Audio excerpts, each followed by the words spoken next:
Son las 11:40. Estamos en 59 segundos. Ya saben que este es un programa de debate y nos gusta plantear temas que a veces son muy controvertidos. Y el siguiente que les vamos a plantear es de los que generan opiniones encontradas.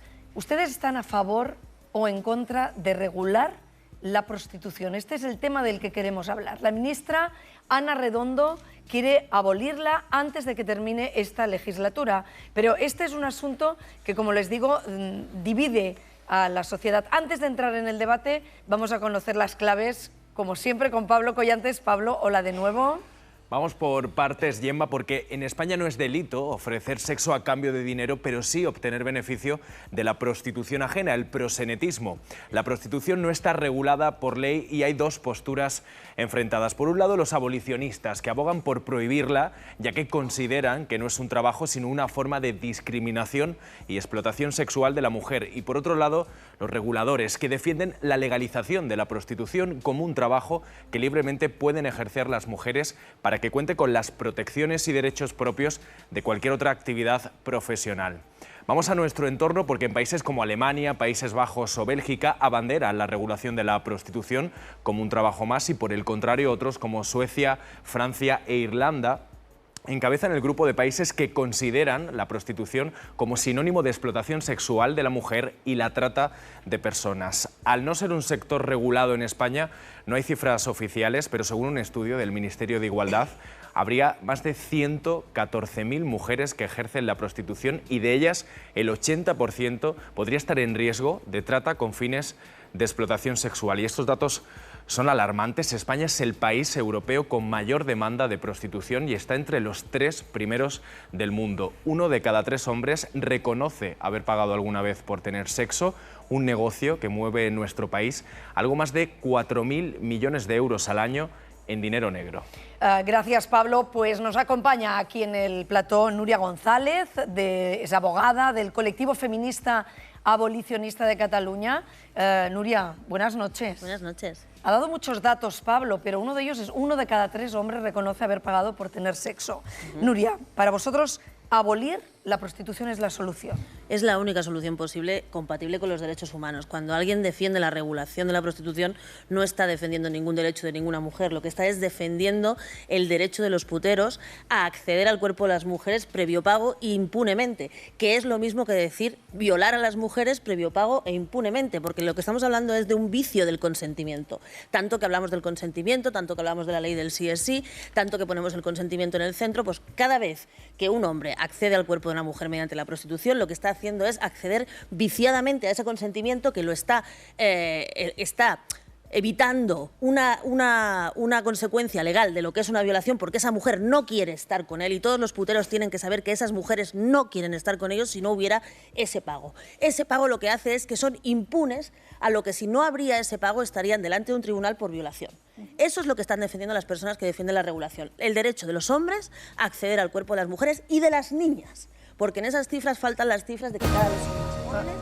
Han acabado los 59 segundos, pero Núria, fíjate, esta es tu opinión y la has expresado con mucha contundencia, pero te quiero presentar a Valerie May. Ella es trabajadora sexual. Hola, Valerie. Hola. Y tú opinas completamente lo contrario. Bueno, yo lo que opino es que una de las problemáticas que más tenemos es que cuando alguien decide hablar del trabajo que ejercemos muchas personas sin conocer la realidad de ejercer, tenemos la problemática que se nos infantiliza y se utiliza un lenguaje bastante estigmatizante. Utilizar y llamar a una persona que está siendo violada de forma sistemática solo por ofrecer un servicio es llamar a esa mujer violada. Eso es violencia para nosotras. Nosotras no estamos defendiendo ningún tipo de derecho de las personas que vienen a acudir a nosotras. Lo que estamos defendiendo es el derecho a poder ejercer con la libertad y poder ejercer nuestro trabajo con los derechos y sobre todo sin estigma y sin ser vistos por ojos de la sociedad como alguien indigno. O sea, para ti es un trabajo. Para mí es un trabajo que ejerces con total libertad. Ejercerlo con total libertad dentro de la libertad que nos permite el sistema, por supuesto, dentro de un sistema que es capitalista y que todos tenemos que trabajar. Y no todos estamos hechos para trabajar de 9 a 5. Hay mujeres adultas que deciden ejercer el trabajo sexual. Y esto tenemos que aceptarlo como sociedad. ahora y desde hace siglos. Y cuando digo siglos lo digo de forma literal. Llevamos siglos con este debate. Nuria. Sí, yo me gustaría, yo no tengo el menor interés en enfocarme en las mujeres en prostitución. Las mujeres en prostitución no son el problema. Ni las feministas nos dedicamos a evaluar lo que hacen las mujeres en prostitución. Ni ninguna mujer en el mundo. Lo que hacemos es evaluar las circunstancias que las llevan a ellas. Ninguna mujer te dice que libremente va a dejar de dirigir una multinacional y ganar mucho dinero para prostituirse. Lo que hacen las mujeres es cambiar de precariedad e intentar, dentro de esa precariedad, intentar estar un poco mejor, que en la prostitución no se consigue. De hecho, hay un dato muy curioso. El 99% de las mujeres, o sea, de las personas que están prostituidas son mujeres y los hombres que están en prostitución son para hombres. Si fuera un trabajo tan empoderante y tan absolutamente rentable, no habría ningún hombre como el que hay. La prostitución es una violación de los derechos humanos que lo que hace es poner a las mujeres en el escaparate, exactamente como está en Holanda, como si fueran productos, como si fueran cosas que se pueden comprar, usar y desechar una vez se ha acabado de usar a esas mujeres. Valeria. Me encanta que utilices el ejemplo de Holanda porque precisamente una de las problemáticas que tenemos es que al no escuchar a las trabajadoras sexuales se habla de modelos que no queremos. El marco legal que queremos las trabajadoras sexuales es un modelo pro derechos, el modelo que está en Nueva Zelanda y en Bélgica actualmente. Holanda no es el ejemplo que queremos, porque Holanda, como precisamente comentas, es un escaparate. Y como no se escucha a las trabajadoras sexuales, tenemos a personas, a terceros, hablando y decidiendo por nosotras. Tenéis que escuchar a las trabajadoras sexuales, que somos las que estamos ejerciendo y somos las que estamos en la habitación con el cliente. Y al estar en otra habitación con el cliente somos nosotras las que ponemos las condiciones. Pero es que mi problema no eres tú, es el cliente. Ya. Que no es un cliente, Bueno, pero es que es una persona que accede al cuerpo de las mujeres que no lo quieren, que no los tocarían ni con un palo, que no podemos darle un derecho a los hombres a ponerlo más fácil para que accedan al cuerpo de las mujeres que no quieren estar con ellos. Lo que tenemos es que darle oportunidades a las mujeres para que no estuvieran ahí. No es cierto, el abolicionismo no tiene nada que ver con las trabajadoras ni con ninguna mujer. No, señora, pero es que no me hagas poner el foco donde no quiero. Si es que a mí las decisiones que hacen las mujeres me da igual, no. Es que pero nosotras lo que tenemos que hacer es dificultar al máximo posible que cualquier hombre acceda al cuerpo de una mujer pagando. Pero es que tú no porque tienes que ese no es el modelo de sociedad que nosotras queremos, porque tú no dejarías que ningún trabajador trabajara gratis solo porque quiere. ¿Por qué? Porque lo que hace es perjudicar a todo el conjunto de los trabajadores. No lo permitiríamos que hubiera trabajadores esclavos. Y sin embargo permitimos que haya mujeres esclavas. Estamos oyendo dos opiniones clarísimamente posicionadas. Javier Aroca, ¿dónde te posicionas tú? ¿A favor de regular la prostitución, como dice Valeria? Yo parto de una premisa. Yo no estoy en la semántica de la terminología, ¿no? Tengo otro enfoque totalmente, no partidario, no polar, ¿no?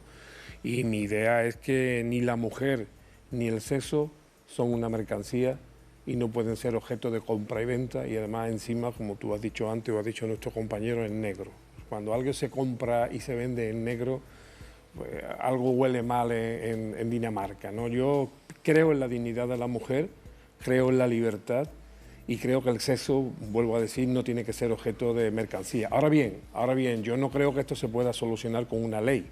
Hace falta un enfoque integral, hay que contar con ellas, hay que contar con las mujeres, hay que buscar salidas, hay que modificar otras leyes como la ley de extranjería, como todas las leyes que hay que modificar. Ahora, eso de que esto es voluntariedad o consentimiento, no, me niego, porque en Puerto Rico, cuando España declaró la prohibición de la esclavitud, hubo un movimiento que decían... Dime qué decían. Decía, el trabajador libre está peor que el esclavo. El trabajador libre está peor que el esclavo, decían. Lo que estaban defendiendo es que el esclavo, si consentía, tenía derecho a seguir siendo un esclavo. Sin embargo, la abolición de la esclavitud es una de las grandes conquistas de la humanidad. Valeria, ¿quieres responderle, Javier? Bueno, es que el problema es que no podemos tener ese tipo de debate, el tema del debate de la libertad, del consentimiento, etcétera, sin ponernos el foco en el sistema.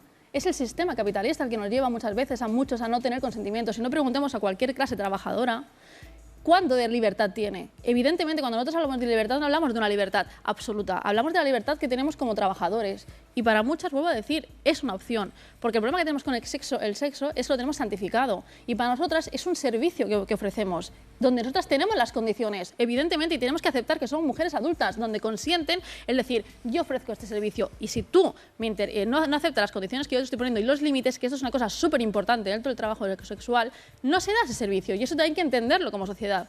No podéis pensar que entra el cliente y decide todo por él. No, esto no ocurre.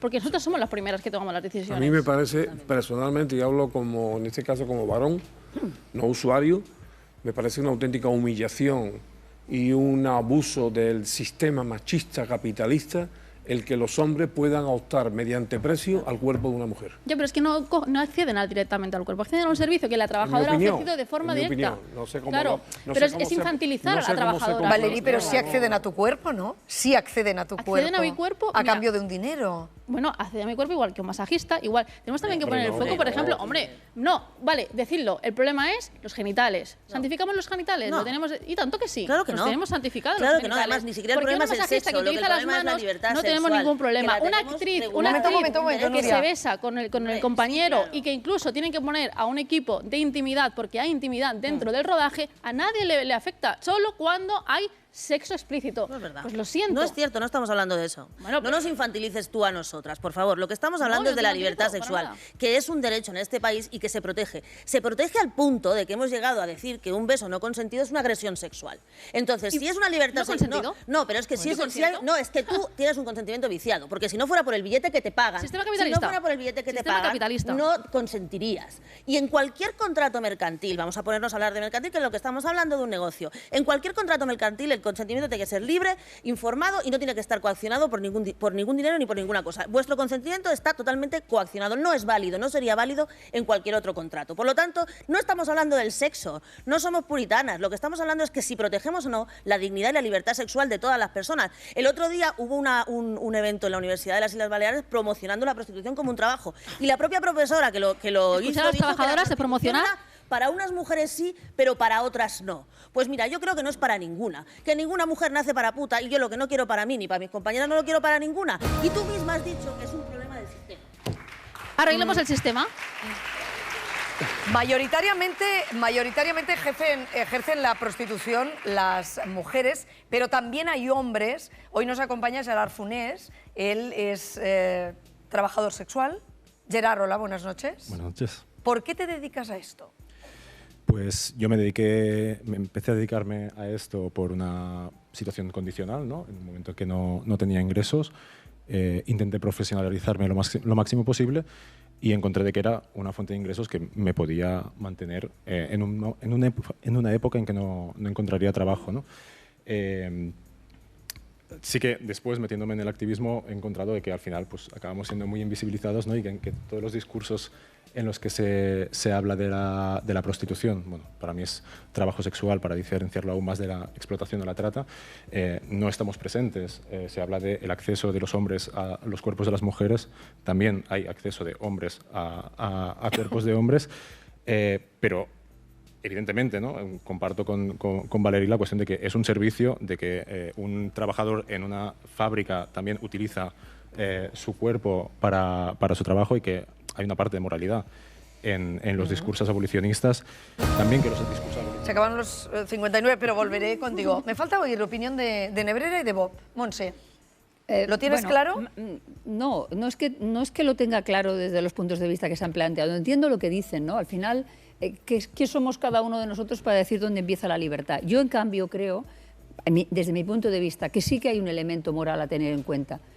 Un elemento moral respecto de la consideración del propio cuerpo. Es verdad que hay películas en las que hay intimidad y es verdad que hay personas que tienen que intimar con otras porque hacen masajes o porque están cuidando a un enfermo y tienen que tocar sus partes íntimas. Hay un componente, que lo sabemos, porque si no, no habría delitos de agresión sexual, que tiene que ver con la inviolabilidad del cuerpo. Y eso dicen ellos que consienten. Eso es lo que está diciendo Nuria, que hay un cierto vicio. Pero a mí la parte que más me interesa... Un consentimiento viciado, ha dicho Nuria. Viciado en el sentido de que no vale. Esa parte de lo que normalmente reservamos a nuestra intimidad y que está considerado un delito cuando te la violan, en ese momento se vende. Es como si dijéramos que es posible, ponemos a veces en la universidad algún caso práctico diciendo, imaginemos que a una persona la hacen...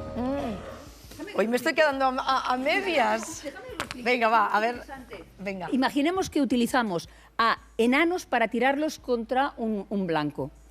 Y que ellos quieren porque tienen un trabajo, que es un poco lo de los esclavos. ¿Realmente consideraríamos que un tipo de trabajo en el que lanzan como si fueran proyectiles a personas contra un blanco es un trabajo moralmente aceptable? Es decir, hay un componente de moralidad. Para ti no es un trabajo moralmente aceptable. Moralmente aceptable. Y luego está la trata, que el 80% lo que hay es un negocio detrás en el que las personas no son libres, como ellos dicen. Después hablaremos con un testimonio de la trata, que esto evidentemente es algo intolerable. Bob, me queda tu opinión. ¿Hay que prohibir la prostitución? ¿Hay no. que legalizarla? ¿Hay que regularla? Es que yo no estoy ni en la prohibición ni tampoco estoy en la legalización. ¿En qué estás? Yo estoy en algo que decía Valerie, con lo que estoy muy de acuerdo, y también con Gerard, y es que hay que modificar el sistema, es decir, ¿qué nos lleva a tener esta visión del sexo?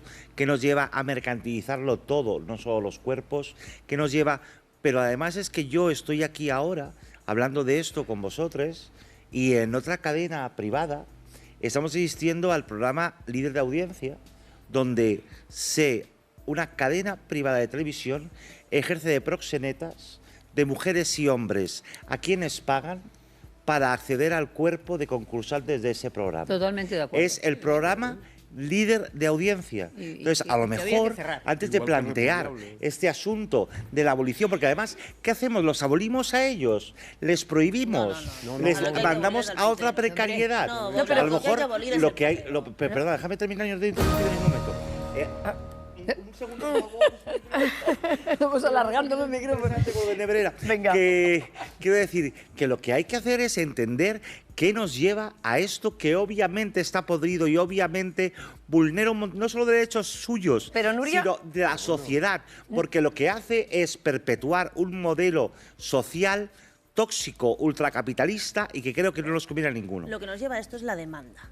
La demanda. Sin demanda no hay prostitución. Sin demanda no hay trata. Nuria. Ese es el asunto. Yo lo que digo, Nuria, es que a quien hay que perseguir, es al putero Sí, y al Nuria. proxeneta. A los demandantes de prostitución. Obviamente. Porque Pero si no, esa demanda tiene que ver con el sistema. No, pero a mí con no el me... modelo, No, con el perdóname. modelo Es que de hombría. Bueno, pero no es mi problema el modelo de hombría. No, yo no puedo excusar el modelo de hombría en que los tíos quieran hacer a los cuerpos de las mujeres. Nuria, No, señor. pero a lo mejor no, es señor. un problema social. No, pero es que no es el que problema. cambiemos Pero no eso. es el problema que yo me tengo que entretener mientras hay un 80, 90 o más de mujeres en trata en los burdeles, que son campos Pero de es que no concentración. estamos hablando de No, la sí, yo trata. sí estoy Creo que hablando. Valerie No, es que, y pero vamos Gerard a no ver. hablan de Pero trata. Mira, pero Vamos a ver, hay es una lo mismo. persona, un segundo, porque hay una persona del público que puede hacernos avanzar en el debate. Eres Carol, ¿verdad? Adelante, te escuchamos. Hola, buenas noches. Yo soy Carol, soy española, fui víctima de captación a los 17 años. ¿Qué quiere decir víctima de captación? La captación es una parte de la trata, se contempla en el delito de trata, y es una manera de convencer o a través de una situación de poder o a través de engaños. Para mí cualquier discurso pro prostitución y pro putero es un engaño porque no cuenta lo que pasa en las habitaciones. La prostitución no sucede en un papel, no sucede en la regulación, no sucede en el cuerpo de las mujeres cuando entramos en esa habitación con el putero. ¿Y tú entraste en ese mundo de la prostitución? Desde los 17 hasta los 30. Muy ¿De los difícil 17 a de los salir. 30? Sí. ¿Por qué aguantaste tantos Prostíbulos, años? porque aguanté. Primero porque una vez que sales, la destrucción en tu psique, la destrucción en tu percepción como persona es abrupta, ya que eres un objeto de ocio y de consumo sexual para varones, como decía Bob, esa hombría en la que se han educado todos los varones de esta sociedad, que es en el momento en el que hay una mujer vulnerable, hay un hombre dispuesto a metérsela. Esa es la educación sexual que tenemos y lo vemos en conflictos y lo vemos no solo en nuestra sociedad porque es universal. En el momento en que hay una mujer vulnerable, hay un hombre dispuesto a sacar provecho, sobre todo sexual, de ella. Pero Carol, ha dicho Valerie que ella ejerce la prostitución, y también lo ha dicho Gerard, libremente. Bueno, yo primero no creo que la prostitución se ejerza. La prostitución se padece como la esclavitud. Y también he escuchado a muchas mujeres con la cara hinchada de golpes de su marido decir que su marido le quería. Y aún así, sin revictimizarlas, sin infantilizarlas, hemos regulado el maltrato y lo hemos convertido en un delito público. Porque entendemos que por mucho que ellas quieran seguir con esa relación, la relación es dañina y que en el momento en el que se rompa va a haber un montón de mujeres expuestas a los maltratos de ese varón. La sexualidad... Carol. No hay mayor sexualidad perversa que la que se vive en prostitución, donde un hombre, sabiendo que esa mujer no le desea, porque el sexo no tiene que ir de consentimiento, que es ceder, el sexo tiene que ir de deseo. No hay mayor sexualidad pervertida que la que se vive en prostitución, donde hombres, a sabiendas de que esas mujeres y esos hombres y esos niños no les desean, son capaces de tener una erección y de llegar a la eyaculación, sabiendo que lo único que les permite acceder a ese cuerpo es la precariedad, la vulnerabilidad de esa mujer que se ve suplida a través del billete. ¿Qué hacemos? ¿Los montamos como una ONG al putero? Valerie, ¿quieres decirle algo a Carol? Bueno, creo que todo vivencia y experiencia es totalmente válida, evidentemente. Creo que cuando una persona entra ya desde un principio sin haber querido, porque como comentas, a mí nadie me puso una pistola en la cabeza, yo entré porque quise. Entraste, no, pero quiero decir, sí, pero has dicho que entraste engañada, ¿no? Captada, sí, por supuesto. Vale, evidentemente en estos casos nosotros lo que demandamos son alternativas reales. O sea, evidentemente cuando nosotros decimos que ninguna compañera quiere estar ahí, debe tener alternativas, que son alternativas que el sistema no le está ofreciendo. ¿Alternativas te refieres a alternativas laborales? Reales, sociales y laborales, evidentemente, porque ninguna trabajadora, ninguna mujer tiene que estar ahí si no quiere, claro que no, por supuesto. Entonces, su vivencia es totalmente válida. Lo que pasa que, claro, si tú empiezas de esa manera, es normal que te generes un rechazo hacia el trabajo y es normal que acabes deseando que ninguna mujer, porque piensas que tu vivencia es la misma para todas. Entiendo que has tenido muchas compañeras que han sufrido exactamente lo mismo, etcétera, pero hay otro marco de trabajadoras que estamos ahí diciendo queremos derechos, no queremos, porque no vivimos esto. Si viviéramos esto, no estaríamos aquí pidiendo derechos. ¿Tú no sientes lo que ella ha descrito? Evidentemente no, evidentemente, tanto mi vivencia, pero yo no vengo por mi vivencia, vengo por la vivencia de muchas compañeras. Carol, gracias por tu testimonio. Gracias. ¿Puedo? ¿Sí? ¿Quieres seguir? Sí, claro, por supuesto. Muy breve, que tengo no quiero robar tiempo a nadie, pero sí, de hecho me gustaría estar ahí sentada. Sí, quiero seguir. Mi vivencia no es única, atañe a muchas personas. Y a mí hay algo que me parece totalmente no antifeminista, sino misógino, que es proponer a las mujeres empobrecidas, a las mujeres migradas, a las mujeres vulneradas, que se metan una polla hasta aquí para poder suplir nadie está diciendo eso. Esa precariedad. O sea, regular esto para las mujeres pobres me parece una aberración. No. Carol, gracias. Gracias, Carol. Nuria. Yo, ante lo que dice Carol, o sea, su vivencia puede ser su vivencia y su vivencia puede ser su vivencia. Pero lo que está claro es que la vivencia del putero siempre es la misma. Que es lo que ha dicho Carol, acceder al cuerpo de otro ser humano sabiendo que no lo desea. Eso, en blanco sobre negro, es una violación. Claro. Es una violación. Pero y lo que estáis planteando... ¿Y eso se acaba con una ley? Porque eso lo ha dicho Aroca antes, creo que lo has dicho. ¿Eso cómo se regula? ¿Qué se hace? No, eso está muy claro. Eso se regula persiguiendo al putero, persiguiendo todas las formas de proxenetismo. Todas, incluido el que tiene el hotel, que dice que alquila habitaciones, el que no tiene nada que ver, todas las formas de proxenetismo y sobre todo y por encima de todo, atendiendo a esas mujeres. Si ella misma lo ha dicho, que se den alternativas laborales. Es que lo vuelvo a repetir, si no quiere. No hay ninguna catedrática que diga voy a dejar de ser catedrática para ser puta. No hay ninguna jefa de multinacional que diga voy a dejar de ser catedrática para ser puta. En realidad no lo hacen. Y alumnas.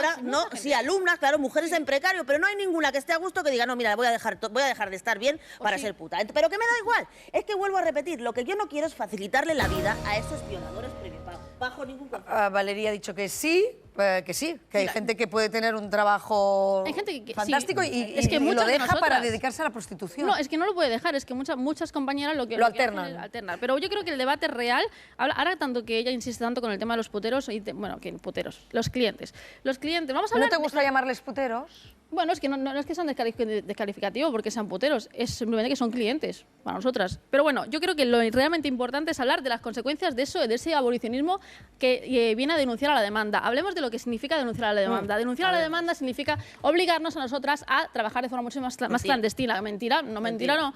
Nuria, ¿tú estás allí? No, ¿verdad? Vale. Tú no sabes ni dónde yo voy. Trabajar de una forma más clandestina. ¿Por qué? Porque tenemos que seguir trabajando. Es que esta es la realidad. No, señora, es que la idea es que no tengáis que seguir trabajando. Vale, déjame hablar. Es una falacia lo que está diciendo. No, lo que estoy diciendo es, al igual que pasa con el tema del aborto, que lo entendemos perfectamente, es si tú prohíbes una práctica que se sigue ejerciendo porque se necesita, porque muchas compañeras que necesitamos seguir trabajando, se clandestiniza y se hace de forma mucho más insegura y tenemos que buscarnos. Y tanto, aquí tenemos el ejemplo. Se acabaron los 59 segundos, Gerard. No, yo ahora escuchando a Nuria, ¿no? Veo un poco como la sensación de que, primero, que no tenemos derecho de agencia, o sea, no somos personas adultas y por tanto no podemos pensar por nosotras mismas. Bueno, tú supongo, yo ni existo. Claro, se me pone la cuestión de ¿por qué unas mujeres, ¿no? En el caso, nos estamos centrando en mujeres ahora, veo, ¿por qué unas mujeres pueden decidir por otras, ¿no? Lo que hacen con su sexualidad? Sí, es lo que estás diciendo. Al final estás diciendo cómo tiene que vivir su vida, cómo tiene que vivir su sexualidad. Si siente o no siente deseo, si siente o no siente deseo en un ¿Todas las servicio prostitutas sexual. sienten deseos con sus clientes? ¿Me lo vas a decir? ¿Es lo que estás repitiendo? Yo no estoy generalizando, con emociones, estoy generalizando. No, es que me lo estás diciendo tú, porque si me lo dices será porque sabes algo. Yo no estoy generalizando Hombre, ningún, no, pero será porque en ninguna sabes algo. circunstancia. Porque aquí hay un testimonio clarísimo. El problema aquí es que tenemos un paraguas que se llama prostitución, un concepto que se llama prostitución, y ahí estamos metiendo dentro del saco desde la trata hasta el trabajo Es que la sexual libre. prostitución es lo que nutre el sistema prostitucional, la trata, Se acaban los 59 segundos, Aroca. Sí, no, yo quiero decir que cuando yo hablo de prostitución, hablo de una prostitución muy concreta. Quiero decir, aunque el género sea el mismo, pero evidentemente todos sabemos que tairas han existido siempre desde Grecia. Me refiero a las putas ilustres. Hay putas ilustres que algunos ni sabemos quiénes son, pero las intuimos y que están siempre cerca del poder, incluso cerca de los reyes y cerca de los... Bueno, yo no estoy hablando de eso. De los ministros y todo. ¿De qué estás hablando? De los ministros.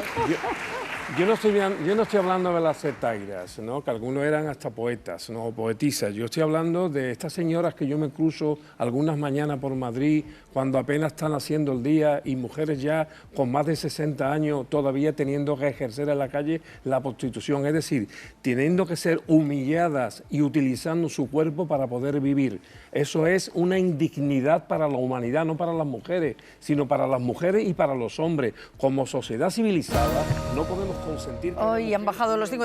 Pero una cosa, porque el Gobierno dice que quiere regular la prostitución, Nuria, pero el borrador del texto recoge ayudas para la reinserción de las trabajadoras sexuales, acabar con la trata.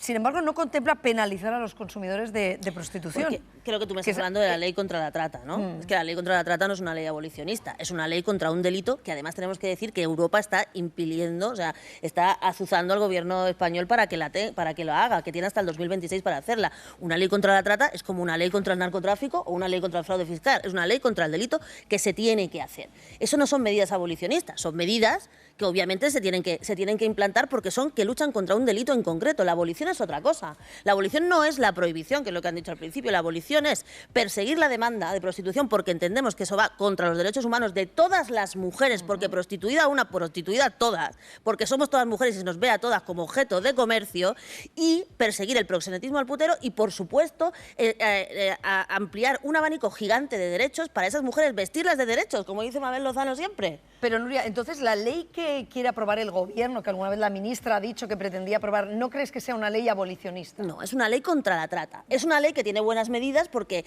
contempla a las víctimas, contempla además cierto tipo de víctimas, pero está lejos de ser una ley abolicionista. La ley abolicionista no es simplemente una ley policial de persecución de un delito. La ley abolicionista tiene un campo mucho más amplio de persecución de la demanda y además, sobre todo y por encima de todo, del cuidado y de sacar a esas mujeres, de darles alternativas para que no se tengan que prostituir, básicamente. Bob. Nuria, a mí me gustaría preguntarte, en esta ley que creéis, o en este tesis de abolicionismo, me imagino que habláis solo de abolir la prostitución fuera del matrimonio. Es que la prostitución dentro del matrimonio, de momento, dentro del matrimonio tampoco hay de todo. ¿Qué quieres hay decir, Bob? ¿Qué quieres hay de decir? todo. Es que no, ¿A dónde quieres llegar? Quiero decir que es que si decimos que vamos a ir al origen de las cosas, lo que estamos hablando es que hay muchos matrimonios que en realidad son sistemas de prostitución encubierta. En muchísimos casos donde se está de nuevo eso no aprovechar... tiene nada que ver con lo que estamos Por favor, hablando. Nuria, déjame hablar. No, pero es que me has preguntado. Pero es un diálogo, Bob. Pues No, ella puede sí, interpelar. Pero ya, no hay ningún problema. Déjame terminar lo que te estoy diciendo. Tú estás hablando de mujeres en situación de precariedad y de debilidad y de fragilidad, y en condiciones precarias. Muchísimos matrimonios son una forma encubierta de prostitución y, sin embargo, es una figura legal en la que nadie está incidiendo. Y me parece que es igual de indigno que lo que tú estás planteando. Hemos hablado de situaciones, y lo estamos comentando, en las que la mujer no elige el camino de la prostitución. Pablo Collantes ha estado con una joven, una mujer de 30 años, que ha sido forzada a ejercer la prostitución hasta hace muy poco.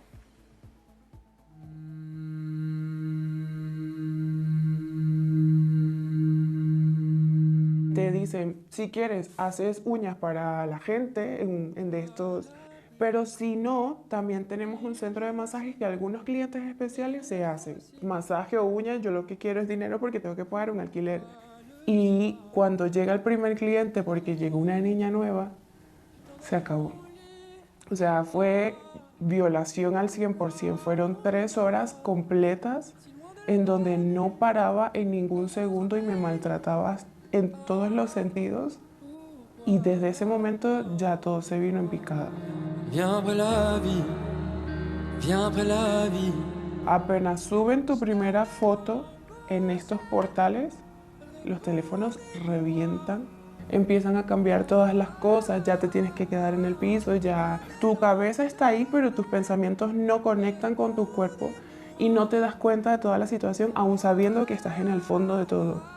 Hacen cualquier cosa para que tú no te vayas.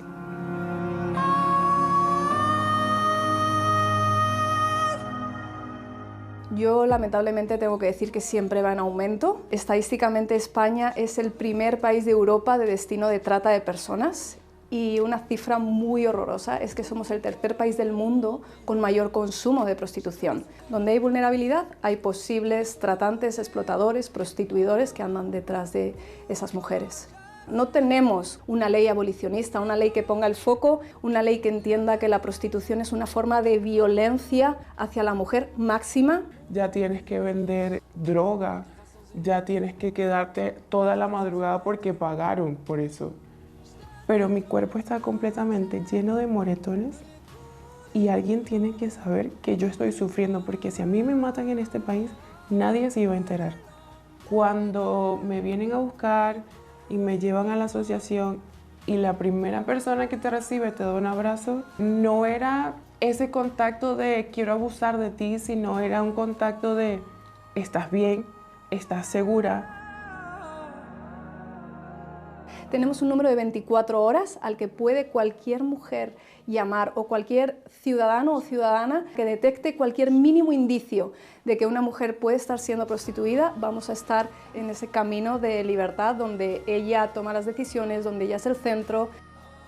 Sí tengo un sueño, mi sueño es que las mujeres puedan tener voz y que puedan decir estoy sufriendo, necesito ayuda y que alguien venga a este rescate.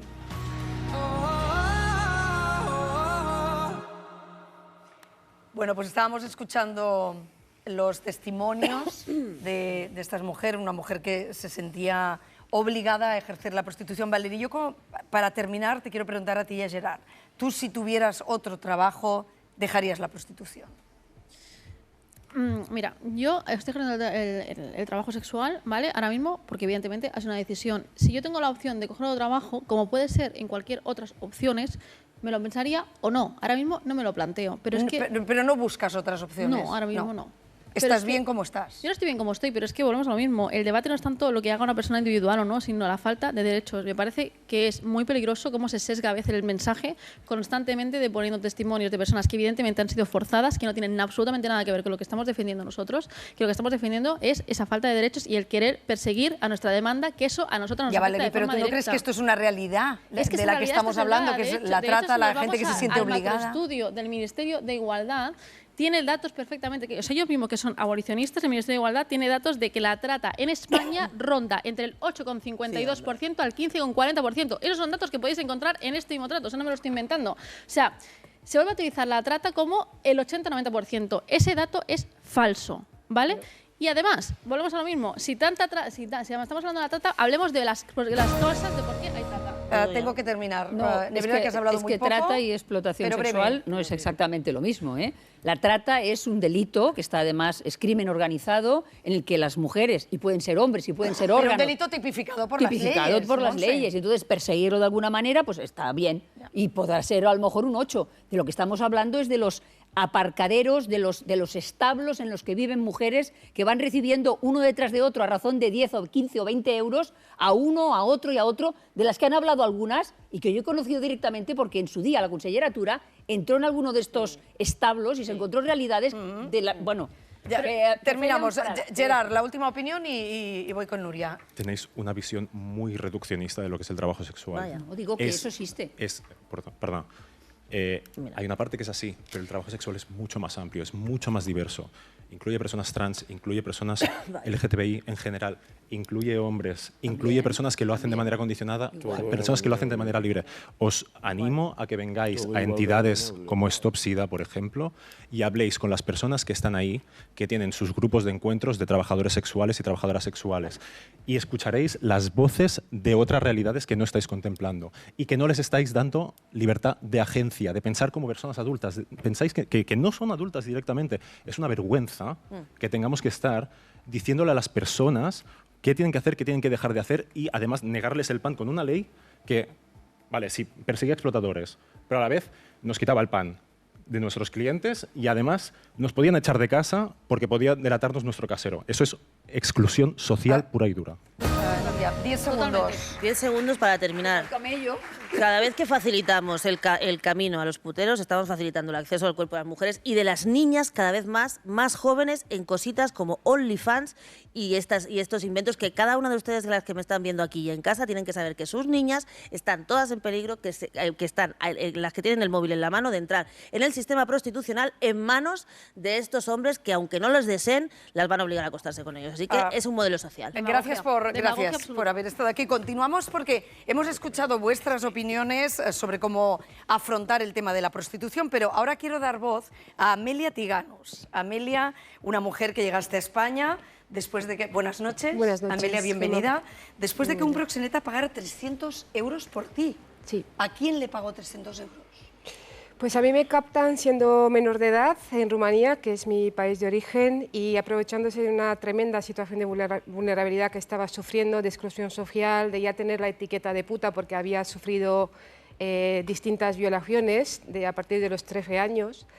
Me prometen una vida mejor y me convence de que en un par de años podía solucionar mi vida y podía comprarme una casa, volver a estudiar, que era lo que yo más deseaba. Jugaron con mis sueños, con mis deseos, y me vendieron a un proxeneta español por 300 euros. No fue, como nos lo podemos imaginar, una furgoneta blanca o un rapto, sino que fue como un trato entre iguales, un consentimiento, porque tú quieres, el otro quiere, todo el mundo quiere, sin tener en cuenta la desigualdad de poder que realmente existía. ¿Cuántos años tenías? Tenía 17 años y medio cuando me venden por 300 euros. Acumulo una deuda de 3.000 euros porque me compraron el pasaporte, me compraron ropa bonita, me ponían casos de éxito, me ponían como ejemplo a mujeres que supuestamente pues ganaban mucho dinero, se veían con su ropa bonita, todas peinadas, bonitas, todo eso eran ganchos para convencerme. Y mucha gente me pregunta si yo me lo creí, y digo, claro que me lo creí, tú también te lo creería en esa situación. En esa situación, acabaste, claro, en España, prostíbulos. Sí, aquí. Pasé por más de 40 prostíbulos. Desde ¿Más de 40?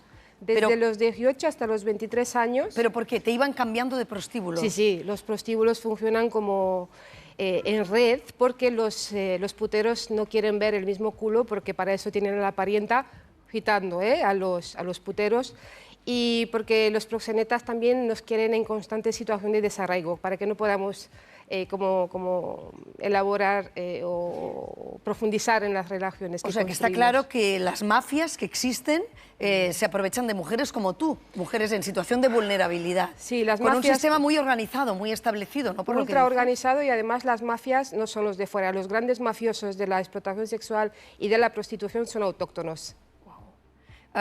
¿Cómo saliste de este mundo? Porque claro, ¿cuántos años estuviste? 5 años. 5 años. Sí. ¿Cómo sobrevivías a aguantar este infierno? ¿Había alcohol, había drogas? Yo creo que es muy difícil que una persona se pueda poner en ese lugar, porque imaginarse cómo es tu vida durante las 24 horas del día, existiendo para el otro, vistiendo como el otro quiere, comportándote como el otro quiere, ser manoseada, babeada, penetrada por todos los agujeros, por esos hombres que, sí, decimos cifras, 1 de cada 3, pero son nuestros hombres, maridos, jefes, compañeros de trabajo, son esos hombres los que abusan de la situación de la vulnerabilidad y disfrutan con todo eso, ¿no?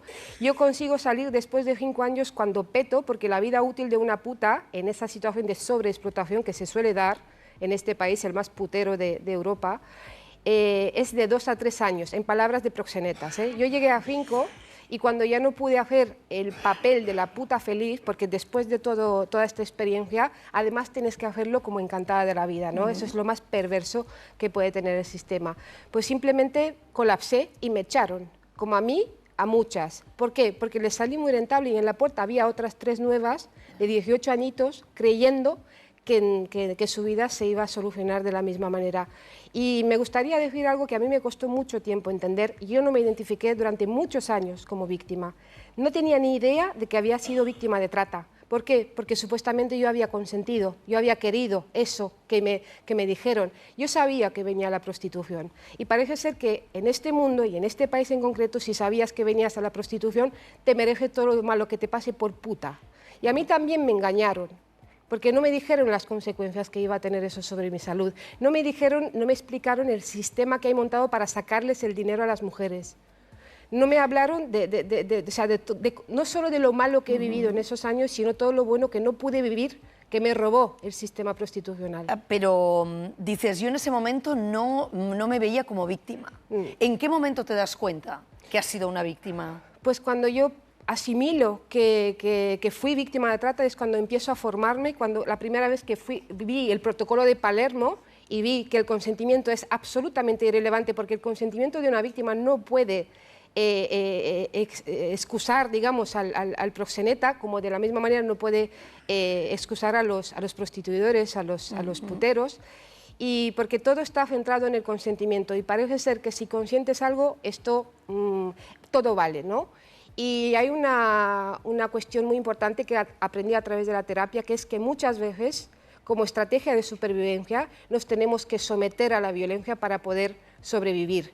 Y ese someterte a la violencia no puede ser considerado sinónimo de consentir, dejar sobre los hombros de las mujeres más vulnerables la responsabilidad de todo un sistema criminal, patriarcal, capitalista, racista, no Oye, sé. Amelia, ya para terminar, te he preguntado, ¿cómo saliste? Es difícil salir de ese mundo, dices, me echaron, pero ¿cómo es tu vuelta a la sociedad normal y ahora cómo estás?